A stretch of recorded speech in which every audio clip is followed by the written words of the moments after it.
Love it. I love it. Good hustle. Good hustle. Yeah, for sure. Hold on one second. Oh. Go ahead. Go ahead. All right. Yeah. So Alex Icon, you can check me out. Alex Icon.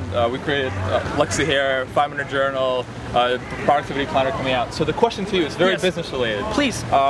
As you know, we built something similar to you. We got inspired off Crush It. Yes. So did the same thing. Did a lot of jabs. Put in a lot of work over the years. Now build leverage. Yeah, build leverage. Build the trust. Brand. Yep. You have a substantial business now in 7 figures. Yep. But now that it's been a couple of years, we kind of stagnated. Yeah. Because my question to you is, and I think one of the weaknesses here is actually scaling. Yes. So because we try to do everything ourselves, we have a small team, but how do you actually build that team with you? And most important question is that how do you build and maintain that culture and that love, the same love that you have for the business in other people? In other people. This is a very Eastern European question. There's very common things that, so the answer is you don't. If you expect somebody else to love your business as much as you two are out of your mind. And this is something I try to teach my dad. As a young kid, I'm like, Dad, you own the business. How the hell do you want them to love this as much as you do? What you need to do is several different things. First of all, thank you for asking me a question. I lived it. I did it at Wine Library from people that are more like you. You guys went to 0 to something just like my pops. And how I scaled it was I taught him these pillars, and I taught him these pillars, which is number 1, get over that. It's over. They're never gonna love it as much as you. And if you're lucky enough, like I find, like that amazing man behind you, if you can find people that can love it 8.5 as much of a 10, 9.2 as much of a 10, 9.7 on a holy grail moment out of 10, well then you've won. So that's never gonna happen. And it's actually completely disrespectful for you to even want that from somebody else. Because you'd never love somebody else's business as much as you love your own. So why are you gonna try to make somebody else do that? Number 1. Number 2, the biggest mistake people make at this point is you start wanting to cash in on some of the fruits of this amazing hard work. It's a little bit more exciting to dress a little bit better, to live in a better place, to take a vacation, to do all these things. I get it. The way to scale and grow is to have the dollars to continue to scale and grow. If you're doing everything yourself, there's a couple reasons. 1, you're perfectionists and don't think anybody else can do it. 2, you see other people do it and they do it as an 8 to your 10, and that's not good enough. 3, you do not want to deploy the money because you want to use those monies for other things for yourselves and other things. All 3 are massive vulnerabilities. Fix those 3 and you will grow. I run my businesses the first 5-10 years of their lives at no profit. And I did it, and people can say, now easy for you? Bullshit. I was 28 years old, I built a humongous business, and I was making $40,000 a year. I had friends that were half me and 100th of me, making more money, had better cars, were having more fun. I was 28 years old, making $40,000 a year. And I built a $30 million business at that point. That's eating your own dog food. So, get over yourselves and be thankful that people want to work for you and get them to an 8 or 9, and you get them to an 8 or 9 by loving them more. What you did for your audience, you need to do for your employees 10 times more.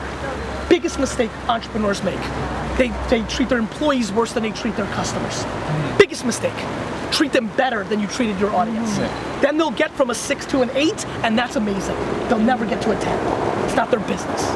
Number 2, decide how much you want to live great now versus every dollar you take that trip to Spain is $3 less that you make 3 years from now.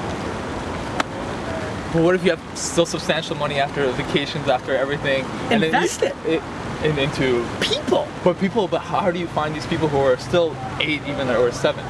But easy, because you need to treat them better, because you got them. You just need to change the way you're treating them. And if they don't get there after you treat them way better, you fire them. And you find people that do react to you giving them more value than they're providing you. Cool. Do you understand? Yeah. Really? Not fully. So that's why I'm not letting you go. Here's my thing. You can't get, how many employees do you guys have? Around the world, 7 right now. Great. You need to really vet them. The number 1 thing I would do if I were you is I would call them right after the show and say, what can I do to make this much better for you? We do that. Good. Do you deliver on everything they want? Yeah. Great. Yeah, well, then you should be having no problem. Then I'm a little bit more confused. Then either you have not built enough trust with them for them to tell you the truth, or You're just not hiring fast enough. I think We're not hiring fast enough. Good. Because we're trying to have everybody to be like fully 10. So, We want Eric was what number in place? 17? 17. He watched Vayner go from 17 to 200. Then for personal reasons, he went to Boston. He's back now, and we're 600. What Eric can tell you, and all the Vayner media employees from 17 to 200, stick with me here. This is not an insult. He knows how many 4, 5, 6, 7, and 8s. You need 4, 5, 6, 7, and 8s when you're big. You can't make 7 10s. That's not how you scale and win. Yeah. That's the secret. It's not about you guys getting 7 people to a 10. It's about you hiring 40 people at 8. Okay. But how about here's the last question, follow up. So we're at 6, 7 right now, but it's for many businesses. We're trying to split them up. This is actually a question I wanted to ask you for a very long time.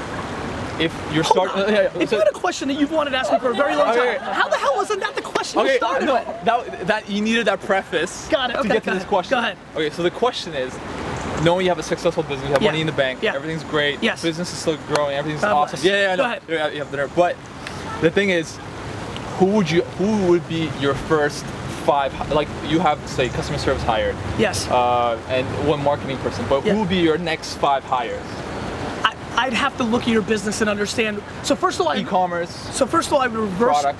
First and foremost, I would reverse engineer you two. Whatever you two like doing the most and are the best at, I would surround the hires around that. I'd let you continue to do that. Because a lot of people try to replace the thing they're best at. That's the mistake. Stay doing what you do best at, and whatever the two of you collectively do the weakest, that's what you hire in order 5 next people. Okay. Whether that's finance, HR, product, e-com, technology, whatever they are. But what's been your most best hire for you in that first kind of in that wine library when you scaled? What was one of the best hires for you that were like? The best hires I've ever made have been the friends that I've hired. That's the big secret to me. But position-wise, probably the financial people. You know, like the CFOs, the lead financial person have been the best hires because they've given me a context to, hey, because I'm so aggressive, I want to spend every dollar. So that gives a vulnerability. The reason I've never gone out of business is I'm so much better at selling than everybody else in the world. I can always keep afloat, even against my enormous investment. At VaynerMedia, I would say Mark Yudkin, the lawyer, creating legal in-house was a huge hire. Kelly, an early managing director, because she created a lot of context. And then people that look like Eric, which were disproportionately talented and open to allow me to mold, because we were all playing a new game. People that are moldable but talented are very attractive. That's a good one. Yeah. Cool. Thanks so much. Thank you. Appreciate it.